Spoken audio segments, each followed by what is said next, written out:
Hello, welcome to Geojit spotlight. ലോകം ഏറെ ആകാംക്ഷയോടെയും ആശങ്കയോടെയും കാത്തിരുന്ന പ്രസിഡന്റ് ഡൊണാൾഡ് ട്രംപിന്റെ റെസിപ്രോക്കൽ ടാരിഫ് പ്രഖ്യാപനം പ്രതീക്ഷിച്ചതിലും അല്പം കടുത്തതായിരുന്നു എന്ന് പറയേണ്ടി വരും. അമേരിക്ക ഇതുവരെ പിന്തുടർന്നിരുന്ന ഫ്രീ ട്രേഡ്, സ്വതന്ത്ര വ്യാപാര നയത്തിൽ നിന്നുള്ള വ്യതിയാനമാണ് ഈ സുപ്രധാന ടാരിഫ് നയത്തിലൂടെ വ്യക്തമാകുന്നത്. അമേരിക്ക ലോകത്തിലെ ഏറ്റവും വലിയ സമ്പദ് വ്യവസ്ഥയാണ്, ഏറ്റവും വലിയ വിപണിയാണ്.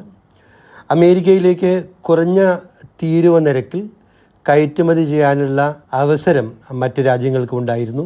ഈ അനുകൂല സാഹചര്യമാണ് പുതിയ ടാരിഫ് നയത്തിലൂടെ ഇല്ലാതാകുന്നത്. അമേരിക്ക എല്ലാ രാജ്യങ്ങളിൽ നിന്നുമുള്ള ഇറക്കുമതിയിന്മേൽ 10% ബേസ് ലൈൻ ഇറക്കുമതി ചുങ്കം ചുമത്തും. അമേരിക്കയിലേക്ക് കയറ്റുമതി ചെയ്യുന്ന ഓട്ടോമൊബൈൽസിനുമേൽ 25% തീരുവ ചുമത്തും. ജപ്പാൻ, സൗത്ത് കൊറിയ തുടങ്ങിയ രാജ്യങ്ങളെയാണ് ഈ ഓട്ടോമൊബൈൽസ് ടാരിഫ്സ് ഗണ്യമായി ബാധിക്കുക.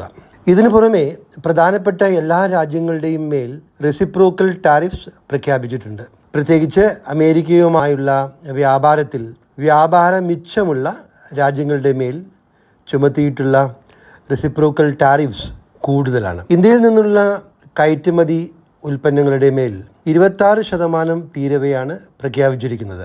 മറ്റ് രാജ്യങ്ങളുടെ മേൽ ചുമത്തിയിട്ടുള്ള തീരുവയുമായി താരതമ്യം ചെയ്യുമ്പോൾ ഈ 26% അല്പം കുറവാണ്. ഉദാഹരണത്തിന് ചൈനീസ് ഉൽപ്പന്നങ്ങളുടെ മേൽ ചുമത്തിയിരിക്കുന്നത് 34% തീരുവയാണ്.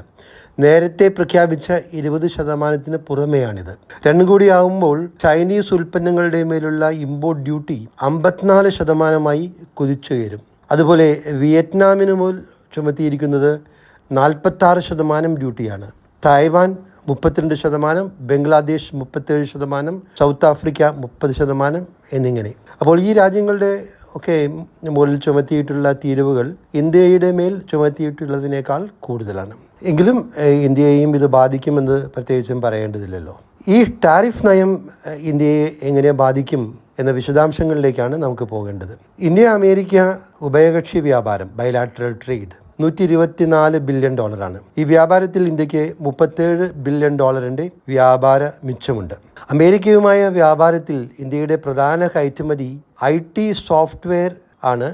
ഇത് സർവീസസ് ആയതുകൊണ്ട് ഉൽപ്പന്ന തീരുവയിൽ വരുന്നില്ല എന്നത് പ്രധാനമാണ്.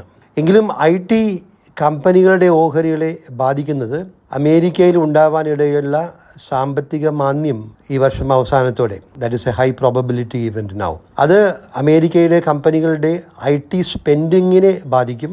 അത് ഇന്ത്യയുടെ IT കമ്പനികളുടെ ഓർഡേഴ്സിനെ വിപരീതമായി ബാധിക്കും. IT ഓർഡേഴ്സിനെ വിപരീതമായി ബാധിക്കും എന്ന ആശങ്കയാണ് IT ഓഹരികളെ ബാധിച്ചിട്ടുള്ളത്. ഇന്ത്യയുടെ മേൽ ചുമത്തിയിട്ടുള്ള ഈ 26% ടാരിഫ്സ് ഇന്ത്യയുടെ കയറ്റുമതിയെ ഗണ്യമായി ബാധിക്കില്ല. കയറ്റുമതിയിൽ ഒരു $4 ബില്യൺ കുറവ് വരാനിടയുണ്ട് എന്നാണ് ഇപ്പോഴത്തെ അനുമാനം. ഇത് ഇന്ത്യൻ GDPയുടെ 0.01% മാത്രമേ വരൂ. അതുകൊണ്ട് ഇത് ഇന്ത്യയുടെ GDPയെ കാര്യമായി ബാധിക്കില്ല എന്നതാണ് ഒരു വാദഗതി. എങ്കിലും ഇത് കാത്തിരുന്ന് കാണണം. കാരണം അമേരിക്ക പ്രഖ്യാപിച്ച തീരുവകൾക്ക് തിരിച്ചടി ഉണ്ടാകും. റിട്ടാലിയേറ്ററി ടാരിഫ്സ് ഉണ്ടാകും. ചൈനയിൽ നിന്നും യൂറോപ്യൻ യൂണിയനിൽ നിന്നും ജപ്പാനിൽ നിന്നുമൊക്കെയുള്ള റിട്ടാലിയേറ്ററി ടാരിഫ്സ് അധികം വൈകാതെ തന്നെ പ്രതീക്ഷിക്കാം.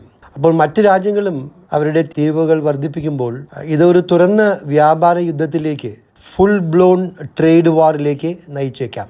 ഇതിൻ്റെ ഫലമായി അന്തർദേശീയ വ്യാപാരം കുറയും. ഇത് ആഗോള വളർച്ചയെ ബാധിക്കും.